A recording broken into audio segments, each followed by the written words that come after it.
Ողջունում ենք բոլորիդ, այսօր մենք ներկայացնելու ենք միասնության թևեր քաղաքական նախաձեռնության նոր տնտեսական մոդելը, որը հիմնված է 7 առանցքային ուղղությունների վրա։ Մենք այսօր ոչ միայն խոսելու ենք զուտ պարզապես տնտեսության քաղաքականության մասին, այլ առհասարակ խոսելու ենք մեր տնտեսական ապագայի մասին։ Մենք պետք է այսօր իրար հետ պայմանավորվենք եւ հստակ արձանագրենք, որ տասնամյակներ շարունակ մեր կողմից կառուցված եւ գործող տնտեսական մոդելը արդյունավետ չի եղել։ Եվ մենք գիտենք, թե այդպիսի մոդել ինչպես պետք է կառուցենք։ Եվ այդ մոդելի մասին այսօր մենք պետք է խոսենք։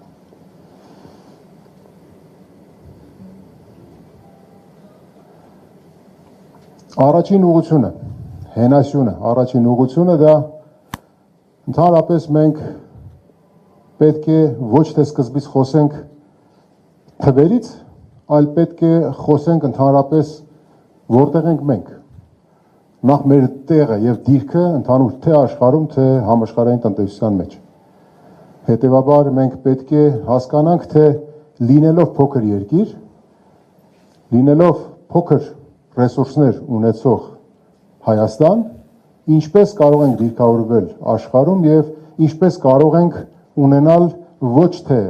սպառման վրա հիմնված տնտեսություն, այլ արտահանելի տնտեսություն։ Մենք ասում ենք, որ ընդհանրապես Հայաստանը պետք է դառնա տեխնոլոգիական եւ արդյունաբերական հանգույց։ Սա գրեթե բանաձև է, պոստուլատ է, որին որ մենք պետք է հետևենք։ Ինչպես մենք դրա ռազմավարությունները ունենք եւ ընդհանուր ուղենիշները այսօր պետք է քննարկենք։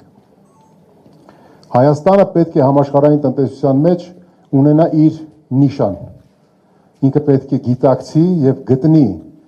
այն ապրանքների եւ ծառայությունների բարձր տեխնոլոգիական, արժեքահեն, գիտելիքահեն, այն արտադրանքը, թողարկումը, որը ծառայությունների եւ ապրանքների համախումբն է, պետք է գտնի իր նիշան ամբողջ աշխարհում եւ ամբողջ աշխարհին մատակարարի բարձր տեխնոլոգիական եւ գիտելիքահեն թե ծառայություններ, թե ապրանքներ։ Սա է մեր մոդելի հիմքում դրված փոքր երկրի հայեցակարգի հիման վրա գրած մեր գիտակցությունը, որն է մեր տեղը համաշխարհային տնտեսության մեջ։ Սա ամենակարևորն է։ Հետևաբար մեր հաղթող մոդելի բանաձևը հետևյալն է. նիշա, արագություն, տեխնոլոգիա, ինստիտուտներ։ Եթե ամփոփենք, ապա Հայաստանը փոքր է չափերով, բայց մեծ է տնտեսական դերակատարմամբ։ Սա առաջին առանցքային ուղղության բանաձևն է, որ մենք իրար հետ դուրս ենք բերում։ Հաջորդ։ Երկրորդ առանցքային ուղղությունը։ Լավ, մենք իրար հետ հասկացանք, թե որն է Հայաստանի տեղը համաշխարհային տնտեսության մեջ եւ փոքր երկրի հայեցակարգի հիման վրա հասկացանք, թե ինչ պետք է անենք։ Ինչ պետք է անենք։ Հիմա հարցի պատասխանը մենք պարզ կերպով ասում ենք. աճը, տնտեսական աճը, տնտեսության զարգացումը չի պայմանավորվում առևտրով, շինարարությամբ եւ ներքին սպառում ունեցող ծառայություններով։ Մենք մի շատ կարևոր բան պետք է իրար հետ հասկանանք։ Առևտուրը, որը նաև այս վերջի հունվար-դեկտեմբեր տնտեսական ցուցանիշները, եթե դուք նայում եք ազգային վիճակագրական կոմիտեի կողմից հրապարակված, չէ, վերջերս հրապարակվել են, մենք ունենք տնտեսական ակտիվության ցուցանիշ 9.1%, բայց դրա շարժիչ ուժերը առևտուրն ու շինարարությունն են։ Ինչ է առևտուրը։ Առևտուրը արժեք չստեղծող տնտեսության ճյուղ է, ժողովուրդ։ Ինչ է դա նշանակում, դա մի կողմից արտադրողից դեպի վերջնական սպառող ապրանքների տեղափոխումն է։ Հիմա եթե մենք պատկերացնենք, թե մեր ամբողջ առևտուրը ինչպիսի ապրանքներ է տեղափոխում դեպի մեր սպառողներին, մենք պետք է հասկանանք, որ մենք ըստ էության ներմուծող երկիր ենք, մենք արտադրող երկիր չենք։ Եվ ներմուծված ապրանքները մեր առևտրի ոլորտի միջոցով տեղափոխում ենք վերջնական սպառում, ըստ էության վերջնական սպառողը ֆինանսավորում է այլ երկրների տնտեսությունը։ Հնան։ Հետևաբար մենք ասում ենք, որ մենք պետք է սպառման մոդելից անցում կատարենք դեպի արտադրություն եւ արտահանելի ոլորտ։ Բնականաբար, եթե դու չունես արտադրողականություն, չունես արդյունաբերություն, չունես պոտենցիալ եւ աշխարհին չես առաջարկում քո արտադրանքը, թողարկում ասելով հասկանանք, արտադրանք ասելով հասկանանք գիտելիքային եւ բարձր տեխնոլոգիական ապրանք եւ ծառայություն։ Եթե դու չես առաջարկում, դու սպառում ես, դու դառնում ես ամբողջ աշխարհում մի երկրորդական դերակատարում ունեցող մի տարածք։ Նույնիսկ դու քո ինքնիշխանությունը նաեւ տնտեսական առումով ըստ էության կորցնում ես։ Հետևաբար մենք գնում ենք արդյունաբերական երկիր կառուցելու ճանապարհով։ Եվ մեր արդյունաբերականացման կամ հիմքում դրված է արդյունաբերական գոտիների, կլաստերների կառուցելու գաղափարախոսությունը։ Բայց արդյունաբերական գոտի կառուցելուց առաջ մենք պետք է հասկանանք, չէ՞ որ մենք Հայաստանը պետք է աշխարհից կտրված չպատկերացնենք։ Լոգիստիկ հանգույցները, լոգիստիկ ենթակառուցվածքները, արդյոք մենք ունենք այդպիսի հասանելիություն, ոչ, այս պահին ոչ։ Մեր աշխարհագրական դիրքը մենք չենք գնահատում որպես սահմանափակում։ Մեր աշխարհագրական դիրքը մենք գնահատում ենք որպես մարտահրավեր, որը մեզ ստիպում է, որ մենք կառուցենք աշխարհին կապող մի ենթակառուցվածք, որտեղ որ Հայաստանը կունենա իր դերակատարումը։ Մենք այդտեղ դնում ենք 3 շատ կարևոր գաղափարախոսություն. հյուսիս-հարավ ավտոմայրուղի, հյուսիս-հարավ երկաթգիծ, արևելք-արևմուտք երկաթգիծ։ Եվ սա այն չի, ինչ որ այսօր ըստ էության առաջարկում է այսօրվա իշխանությունը։ Թերևս հյուսիս-հարավ ավտոմայրուղու հետ կապված կատարում են որոշակի աշխատանքներ, բայց դրանք մեզ չեն գոհացնում։ Հետևաբար, ունենալով ենթահամակարգ, այդ ենթահամակարգերի շուրջ կառուցելով արդյունաբերական գոտիներ, մենք ըստ էության արդյունաբերականացնում ենք ամբողջ Հայաստանը։ Իսկ տնտեսական գոտիները, ներողություն, արդյունաբերական գոտիները կլաստերներում մենք արտադրելու ենք, թողարկելու ենք բարձր տեխնոլոգիական այնպիսի արտադրանք, որի ճնշող մեծամասնությունը պետք է արտահանվի Հայաստանից, արտահանվի եւ դրանով մենք ունենանք մեր նիշան։ Հաջորդը արդյունաբերական գոտիներից հետո այդ մի հենասյունը, որ մենք ունենք, հաջորդը ըստ էության արժեք հավելացման շղթան ավելացնելն է։ Արժեք ավելացման շղթա հասելով ինչ ենք հասկանում, հանքարդյունահանման ոլորտը ըստ էության մեր մոտ հանքաքարը արդյունահանում է, դրանից ստանում է խտանյութ եւ այդ հումքը որպես խտանյութ արտահանում է դուրս։ Արժեք ավելացման շղթա ավելացնելու մեր այսպիսի հայեցակարգը ըստ էության նշանակում է, որ այդ հումքը պետք է դառնա պատրաստի արտադրանք։ Տեխնոլոգիական շղթաները պետք է գան Հայաստան եւ Հայաստանում դրանք պետք է արդյունաբերական հնարավորություններ զարգացնեն։ Եվ երրորդը ինժեներիա, տեխնոլոգիա, գիտություն, բիզնես կապ։ Շատ կարևոր է։ Մեր մոտ հիմա գիտությունը իր անկախ, այսպես ասած, գործունեությունն ունի։ Մենք նաև գիտենք, թե գիտությունների ազգային ակադեմիայի հետ կապված այսօրվա իշխանությունները ինչպիսի դիրքավորումներ ունեն։ Մենք պետք է վերաիմաստավորենք այդ ամեն ինչը։ Մենք պետք է գիտությունը, տեխնոլոգիան եւ արդյունաբերությունը կապենք իրար հետ։ Դա շատ կարևոր է։ Եթե ամփոփենք, ապա արդյունաբերական գոտիներ, նոր իրականություն, բարձր տեխնոլոգիական զարգացման համար։ Սա մեր երկրորդ առանցքային հիմնասյունն է։ Հաջորդ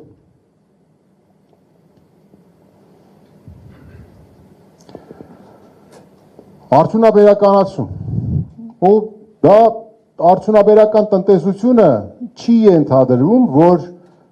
դու միայն ունես խոշոր արդյունաբերական գործարաններ։ Դու չես ասում, որ ես պետք է կառուցեմ գործարան։ Գործարաններ ունենալը լավ է, բայց երկրի տնտեսությունը կառուցվում է ոչ թե տասնյակ գործարաններով, այլ տասնյակ հազարավոր ՓՄԶ-ներով։ Հետևաբար մեր երրորդ ուղղությունն է ՓՄԶ ռազմավարությունն է։ Փոքր ու միջին ձեռնարկատիրությունը դա մեր երկրի սոցիալ-տնտեսական ողնաշարն է։ Մենք շատ դեպքերում ՓՄԶ-ներին ճիշտ վերաբերմունք չենք ցուցաբերել։ Իրենց միշտ փորձել ենք օգնենք, իրենց միշտ փորձել ենք աջակցենք եւ այդ օգնությունը, աջակցությունը պետության կողմից տրվող սուբսիդիաները տարատեսակ դրանք մատուցվել են որպես սոցիալական խնդիր կարգավորելու ինչ որ մի այդպիսի վարկագիծ։ Ոչ, մենք ասում ենք ոչ այդպիսի վարկագծին եւ ասում ենք, որ դու պետք է փոքր ու միջին ձեռնարկատիրությունը զարգացնես։ Փոքր ու միջին ձեռնարկատիրությունը զարգացնելու համար պետք է իրենց բերես կապես քո արդյունաբերական գոտիների գործունեության հետ։ ՓՄԶ-ն պետք է կապ ունենա եւ դառնա մատակարար այդ արդյունաբերական գոտիներում գործունեություն ծավալող հսկայական արդյունաբերական համալիրներին։ Դա նշանակում է նաեւ վերապատրաստումներ։ Դա նշանակում է մասնագիտացում նեղճուղային որոշակի արդյունաբերական եւ ծառայությունների ոլորտում։ Դա նշանակում է, որ նաեւ արդյունաբերական գոտիներում գործունեություն իրականացնող խոշոր տնտեսավարողները որոշակի նաեւ կորպորատիվ սոցիալական պատասխանատվություն են կրում ՓՄԶ ռազմավարություն իրականացնելու պետության գործառույթ իրագործելու շրջանակներում։ Հետևաբար, եթե հիմնական բանաձևը մենք տեսնենք, ՓՄԶ-ն դա կապիտալ, արտադրություն, արտահանում, տնտեսական կայունություն, այս շղթայի մեջ ենք պատկերացնում։ Բնականաբար ՓՄԶ-ն պետք է ունենա համաչափ հարկային բեռ եւ պետք է ունենա նաեւ հասցեական եւ ոչ խիստ հարկային վարչարարություն։ Պետք է ունենա հասանելիություն կապիտալին, պետք է արժեթղթերի շուկայի ավելի, այսպես ասած, բորսայական հարթակներին պարզեցված հասանելիություն ունենա, որի, այսպես ասած, միջազգային օրինակները մենք ունենք։ Հետևաբար, եթե ամփոփենք, ՓՄԶ-ն մեզ համար աշխատատեղ է, միջին խավ է, մարզային զարգացում է, տնտեսական դիմակայունություն է։ Սա մեր երրորդ առանցքային ուղղության բանաձևն է։ Հաջորդ։ Մեր չորրորդ առանցքային ուղղությունը։ Մենք իփոքր ՓՄԶ ռազմավարության շրջանակներում անդրադարձանք բորսայական կապիտալին հասանելիությանը, բայց մենք այս ոլորտում ունենք շատ կարևոր ռազմավարական անելիք, որն է առաջինը մենք պետք է վերաիմաստավորենք այսօրվա բաժնետիրական ընկերությունների իրավակարգավորումները։ Մենք պետք է վերացնենք արհեստական փակ եւ բաց բաժնետիրական ընկերությունների այդ բաժանումը։ Տեսեք ինչ է տեղի ունենում։ Փակ բաժնետիրական ընկերությունը ինքը ըստ էության սահմանափակ պատասխանատվության ընկերությունից որևէ բանով չի տարբերվում։ Մենք պետք է վերադառնանք աշխարհում ընդունելի պրակտիկային։ Եթե ասում ենք բաժնետիրական ընկերություն, ապա դա նշանակում է ցուցակում արժեթղթերի բորսայում։ Դա նշանակում է IPO, դա նշանակում է բարձր հաշվետվողականություն, դա նշանակում է կորպորատիվ կառավարման բարձր կուլտուրա։ Հետևաբար, առաջինը ռեֆորմի, առաջի քայլը բաժնետիրական ընկերությունները, բոլոր բաժնետիրական ընկերությունները, փակ բաժնետիրական ընկերությունները որոշակի ժամանակահատվածում պետք է վերաձևակերպվեն, վերակազմակերպվեն կամ որպես ՍՊԸ, կամ որպես բաժնետիրական ընկերություն։ Սա ինչ է նշանակում։ Սա նշանակում է, որ սահմանափակ պատասխանատվության ընկերությունների կարգավիճակ ունեցողները ըստ էության դիրքավորում են իրենց ՓՄԶ դաշտում, բայց նաև իրենք հասանելիություն ունենալու են բորսայական կապիտալին։ Դա նշանակում է, որ օրինակ նաև բարձր, այսպես ասած, հանրային հաշվետվողականություն ունեցող ընկերությունները, որոնք որ սահմանվելու են օրենսդրությամբ, օրինակ հանրային ծառայություններ մատուցողները, օպերատորները, կապի օպերատորները, հանքարդյունահանման ոլորտում գործունեություն իրականացնողները, բանկային համակարգերը, սրանք պետք է պարտադիր կերպով միայն գործեն բաժնետիրական ընկերությունների կարգավիճակում։ Սա նշանակում է, որ այդ իմ նշած կազմակերպությունների բաժնետոմսերը ազատ շրջանառվում են մեր արժեթղթերի շուկայում։ Դա նշանակում է, որ բանկային վարկից բացի նաև հասանելիություն կա նաև այլընտրանքային կապիտալի ներգրավման հնարավորություն։ Մյուս կողմից մենք նաև եկամուտների ծախսերի համատարած շրջապտույտից դուրս բերված գումարները, որոնք խնայողությունների տեսքով մեր քաղաքացիները պահում են իրենց տանը, ենթադրենք, չէ, եւ լավագույն դեպքերում բանկերի ավանդների տեսքով վերադարձնում են տնտեսություն, իրենք հնարավորություն են ունենում մասնագիտական տերմինով ասած պասիվ ներդրումների անվան տակ վերադարձնել դրանք տնտեսություն, այսինքն ներդրումներ կատարել արժեթղթերում։ Սա տնտեսական առումով բավականին կարևոր է։ Հետևաբար, եթե ամփոփենք, ապա մի կարևոր բան մոռացա, շահութահարկի մոդելը մոռացա։ Բաժնետիրական ընկերությունների համար շահութահարկի պարտավորությունը տեղափոխվում է դիվիդենդի բաշխման պահով, վրացական, էստոնական մոդելի։ Ինչ է սա նշանակում։ Նշանակում է, որ պետությունը ինքը գործընկերային դիրքավորում է ունենում բաժնետիրական ընկերության հետ։ Ըստ էության այն շահույթը, որը չի բաշխվում, մնում է ընկերության մոտ, որպեսզի ընկերությունը ել ավելի մեծ ներդրումներ ունենա եւ զարգացում ապահովի, պետությունը այդ շահութարկը չի վերցնում այնքան ժամանակ, քանի դեռ ընկերությունը չի որոշել դիվիդենդներ բաշխի իր բաժնետերերին։ Հենց որ դիվիդենդներ կբաշխի իր բաժնետերերին, նաեւ կվճարի իր շահութարկը պետությանը։ Հետևաբար, նոր բաժնետիրական ընկերություններ, նոր շահութարկով հարկումը միայն շահույթի բաշխման պահին։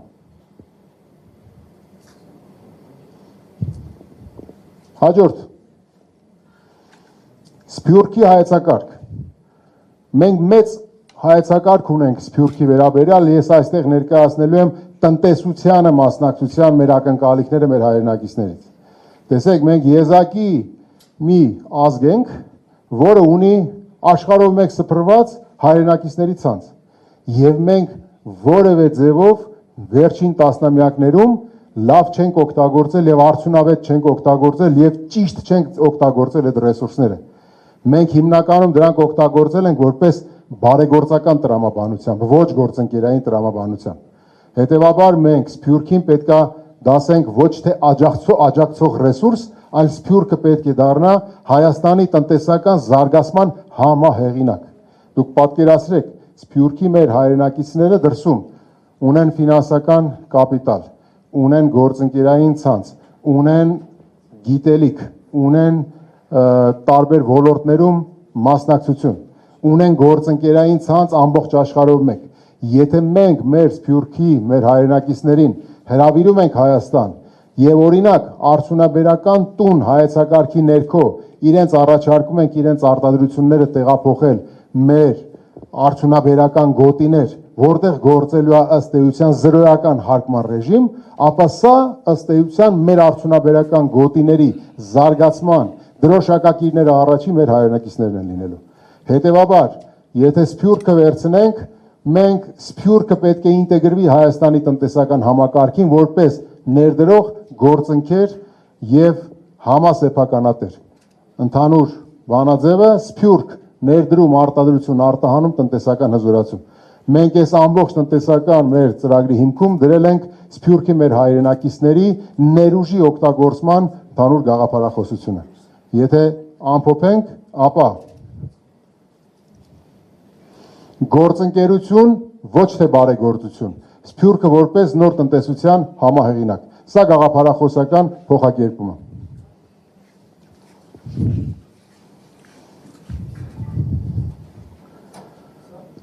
Մեր 6-րդ ուղղությունը հարկային նոր փիլիսոփայություն։ Եթե մենք տնտեսությունը սպառման մոդելից տանում ենք դեպի արտադրության, այսինքն արժեք ստեղծելու մոդել, հետևաբար մենք պետք է փոխենք ամբողջ հարկային համակարգի տրամաբանությունը։ Մի շատ կարևոր բան կա այստեղ, որ պետք է արձանագրենք իրար հետ։ Մեր Հայաստանի Հանրապետությունում հարկային քաղաքականությունը չի ձևավորվել տնտեսական ազդակներից։ Այսինքն տնտեսական քաղաքականությունը չի ազդակ տվել հարկային քաղաքականությանը, որ ես այսպիսի տնտեսություն եմ ունենալու, խնդրում եմ, որ քո հարկային համակարգը սպասարկի այդպիսի տնտեսություն։ Եվ տեսեք, եթե ազդակները տնտեսական քաղաքականությունից չեն գալիս հարկային քաղաքականություն իրականացնողների մոտ, ապա հարկային քաղաքականության դիզայնը կատարվում է միայն ֆիսկալ նպատակներով։ Հետևաբար 30 տարիների մեր հարկային համակարգը ֆիսկալ քաղաքականությունը ըստ էության կառուցվել է ֆիսկալ գանձարանային գործառույթի տրամաբանությամբ։ Մաքսիմում հարկային մուտքեր պետական գանձարանին։ Սա նաև որոշակիորեն օբյեկտիվ է եղել ոչ թե տնտեսական քաղաքականության բացակայությունը, այլ տնտեսական քաղաքականության բացակայության պայմաններում տարբեր դժվարությունների միջով անցող երկիրը ընտրել է ֆիսկալ գանձարանային մոտեցումը։ Մենք հրաժարվում ենք այդ մոտեցումից։ Մենք ասում ենք պետք է կառուցել նախ տնտեսություն եւ տնտեսությանը տեսնել ինչպիսի հարկային համակարգ է պետք սպասարկելու համար այդ տնտեսությանը։ Հետևաբար մենք շրջանառության հարկը անմիջապես վերացնելու ենք։ Ավելացված արժեքի հարկը փուլային ենք վերացնելու։ Ավելացված արժեքի հարկը եւ շրջանառության հարկը փոխարինելու ենք վաճառքի հարկով։ Շատ պարզ վարչարարությամբ եւ հաշվետվողականության պարզագույն մոդելով։ Եվ մենք ներդնելու ենք պրոգրեսիվ թե եկամտային հարկի, թե շահութահարկի պրոգրեսիվ հարկման համակարգեր։ Սա մի կողմից ինքը սոցիալական արդարության բաղադրիչ ունի, բայց նաև հարկաբյուջետային քաղաքականության իրագործման տեսանկյունից պրոգրեսիվ հարկման համակարգերը իրենք տնտեսական տարբեր պարբերաշրջաններում իրենք ունենում են շատ արագ արձագանքման կայուն ստաբիլիզատորների ֆունկցիա իրականացնելու հստակ այդպիսի բան։ Հետևաբար մի կողմից կայուն հարկաբյուջետային քաղաքականություն ունենալու պահանջ է, մյուս կողմից սոցիալական արդարության պահանջ։ Եվ սա մեզ թույլատրելու է, որպեսզի մենք ունենանք ավելի լավ եւ արդար հարկային բեռ, օրինակ ՓՄԶ-ի համար։ Հիմա մենք առաջարկում եմ խոսենք միջանկյալ մի քանի սլայդ խոսենք միջանկյալ մեր անելիքների մասին, օրինակ ՓՄԶ-ի հետ կապված մեր հարկային բարեփոխումները ինչպիսի ազդեցություն են ունենալու։ Առաջի քայլ։ Հիշում եք, որ 2025 թվականի հունվարի 1-ից գործող հարկային ալենտրակային համակարգերի իրավակարգավորներում փոփոխություններ, այսինքն շրջանառության հարկին եւ միկրոձեռնարկատիրությանը վերաբերող իրավակարգավորումները փոփոխվեցին եւ դա մեծ դժգոհություն առաջացրեց հանրության եւ փոքր ու միջին ձեռնարկատիրության շրջանում։ Մենք հունվարի 1-ից ուժի մեջ մտած փոփոխությունները առաջի քայլով չեղյալ ենք հայտարարելու, այսինքն վերադարձնելու ենք ստատուս քվոն։ Սա ինչ է մեզ համար, սա մի հատ ըստ էության մի անցումային փուլ է, ժամանակ տալու, որ մենք սկսենք մեր բարեփոխումները, որովհետև մենք հստակ գիտենք, որ 25 թվականի հունվարի 1-ի հարկային փոփոխությունները բավարար չափով հիմնավորված չէին, հանրային քննարկումներ չէին անցկացվել եւ հանրային դիրքավորումներն ու հանրային ձայնն ու պահանջը եւ դժգոհությունը չէր լսվել։ Հետևաբար մենք վերադարձնում ենք, որպեսզի ժամանակ ունենանք դիզայն անելու նոր հարկային համակարգ ՓՄԶ-ի համար։ Եվ մեր ուղերձը պարզ է, մեր նպատակը ՓՄԶ-ն զարգացնելն է, որտեղ մենք գիտակցում ենք, որ փոքր ու միջին ձեռնարկատիրությունը մեր տնտեսության եւ ոչ միայն տնտեսության, այլ սոցիալ-տնտեսական ողնաշարն է։ Երկրորդ քայլ, ներդրումը նոր համակարգ։ Պարզ կանխատեսել է եւ աճին աջակցող։ Շրջանառության հարկը, արդեն ասեցինք, փոխարինում ենք վաճառքի հարկով 5% միասնական դրույքով։ Վերացումը շրջանառության վրա անհամաչափ պատժիչ հարկումը։ Փոքր ու միջին աշխատակիցների մեծ մասի համար, երբ որ մենք պրոգրեսիվ եկամտային հարկի սանդղակը ներմուծենք, որը լինելու է 12, 18, 22 եւ 28, այդ քայլերն եմ նկարագրում ես, ապա ամենայն հավանականությամբ 12 կամ 18%-ով է հարկվելու ՓՄԶ-ում աշխատակիցների աշխատավարձը։ Եվ եկեք իրար հետ իլյուստրատիվ օրինակով տեսնենք, թե դա ինչ է, հենց հողի վրա ինչպիսի թվաբանության հետ մենք գործ ունենք։ Պատկերացրեք, վերցնենք 5 պրոֆիլ ՓՄԶ-ի, մանրածախ խանութ, փոքր արտադրամաս, ՏՏ ընկերություն, սրճարան եւ ներգնա տուրիզմի ընկերություն։ Տեսեք, համապատասխանաբար ունեն տարեկան շրջանառություններ 100, 110, 90, 105, 107 միլիոն։ Ունեն աշխատակիցներ 8, 12, 7, 10 եւ 9։ Աշխատավարձի ֆոնդը տարեկան համապատասխանաբար մանրածախ խանութը 36, փոքր արտադրամասը 48 միլիոն, ՏՏ ընկերությունը 42, սրճարանը 45 եւ ներգնա տուրիզմի ընկերությունը 39։ Այսօրվա իրավակարգավորումներով այս մեր ՓՄԶ պրոֆիլների հարկային պարտավորության հաշվարկը հետևյալն է։ Շրջանառության հարկի դրույքը այսօրվա գործող բազմապատկած շրջանառություններով շրջհարկի գումարը պարտավորություն, աշխատավարձի ֆոնդը 20% եկամտային հարկի դրույքաչափով հաշվարկված եւ համընդհանուր, այսինքն այսօր մանրածախ խանութը 100 միլիոն շրջանառության պարագայում ունենում է 17.2 միլիոն դրամի հարկային պարտավորություն։ Սա 17% հարկային բեռը, որը բավականին բարձր է։ Հիմա մենք ինչ ենք ասում։ Մենք ասում ենք, մեր առաջարկած համակարգով այդ նույն պարամետրերի պարագայում, օրինակ, այդ նույն մանրածախ խանութի հարկային բեռը 17%-ից կիջնի 11%։ Կամ եթե այս մի աղյուսակում տեսեք, այսօրվա գործող համակարգով համընդհանուր հարկային պարտավորություններ, նոր համակարգով գործող պարտավորություններ, խնայողություն եւ նվազումը, առնվազն 33%-ով նվազելու է հարկային պարտավորությունները։ Եթե ամփոփենք այս իլյուստրացիայից հետո հարկային համակարգի մեր, ապա վաճառքի հարկ, շրջհարկի եւ ավելացված արժեքի հարկի փոխարեն վերջ անհամաչափ հարկային բեռին։ Մենք շատ կարևոր մեսիջ ենք ասում։ Հարկային բեռը պետք է լինի համաչափ։ Մենք բոլորս գնացել ենք սահմանադրությամբ, բոլորս ասել ենք, որ պարտավոր ենք վճարել հարկեր։ Հարկեր վճարելը դա սահմանադրական պարտականություն է։ Մենք բոլորս համաձայն ենք վճարել հարկեր, բայց այդ հարկերը պետք է լինի համաչափ։ Եվ այսպիսի մի շեղում էլ անեմ, ակադեմիական աշխարհում, տեսեք, չեն ասում հարկը պիտի լինի արդար, չեն ասում հարկը պիտի լինի հավասար։ Ամենաճիշտ տերմինը դա համաչափությունն է, որովհետև տեսեք, հարկադրանքը չի կարող լինել արդար։ Հարկադրանքը եւ արդարությունը իրար հետ բացարձակ կապ չեն ունենում, որովհետև եթե դու իրավակարգավորումներով պետությունը հարկադրում է քեզ քո եկամուտներից որոշակի մասը վճարես պետական գանձարան, ապա այդտեղ արդարությունը փոխհատուցվում է համաչափությամբ։ Այսինքն մեր բոլորիս հարկերը պետք է լինեն համաչափ մեր եկամուտներին։ Հետևաբար մենք խրախուսում ենք եւ մենք ագիտացիա ենք անելու համաչափ հարկային պարտավորության օգտին։ Վերջինը մեր 7-րդ առանցքային ուղղությունը թվային դրամի հայեցակարգն է։ Տեսեք, մենք տրամաբանական շղթա կառուցեցինք։ Տեսանք, որտեղ է մեր դերը աշխարհում։ Մենք փոքր ենք, բայց պետք է լինենք արդյունավետ եւ տեսանելի ամբողջ աշխարհի համար։ Մենք ասեցինք դրա բանալին արդյունաբերականությունն է։ Մենք ասեցինք, որ դրա իրագործելու համար պետք է ունենանք հզոր ՓՄԶ բանակ։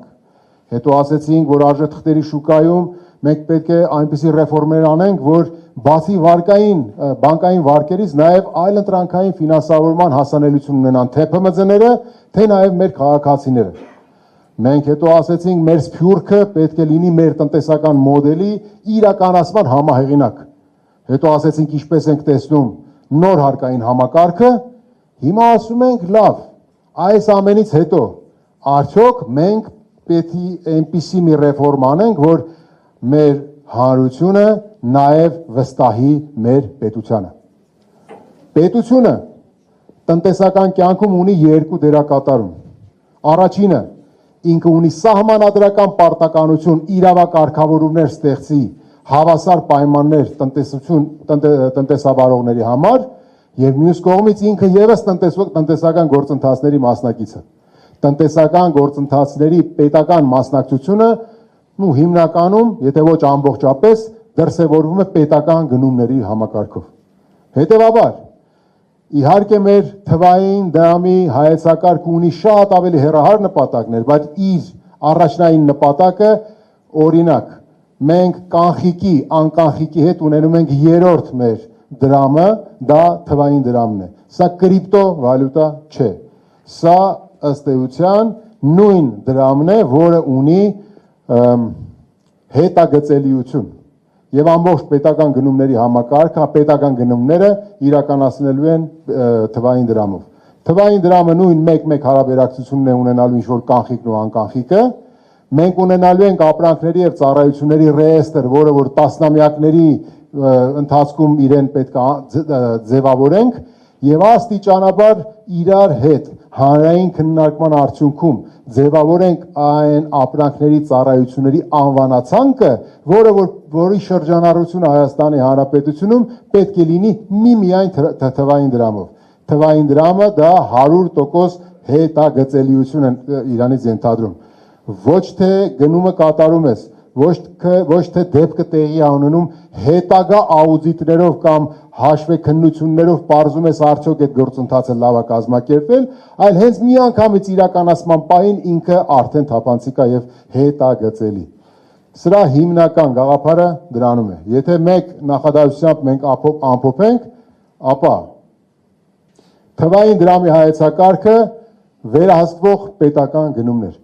Այսինքն սա են մեր 7-րդ առանցքներ մեր տնտեսական բարեփոխումների, որը ըստ էության մեր բոլորի վստահությունը պետության նկատմամբ եւ պետական գնումների համակարգի նկատմամբ պետք է վերականգնի։ Շնորհակալություն եմ հայտնում ձեզ եւ հիմա մի 2 րոպե դադար տանք, միկրոֆոնները տեղափոխենք ու անցնենք հարց ու պատասխանի ֆորմատին։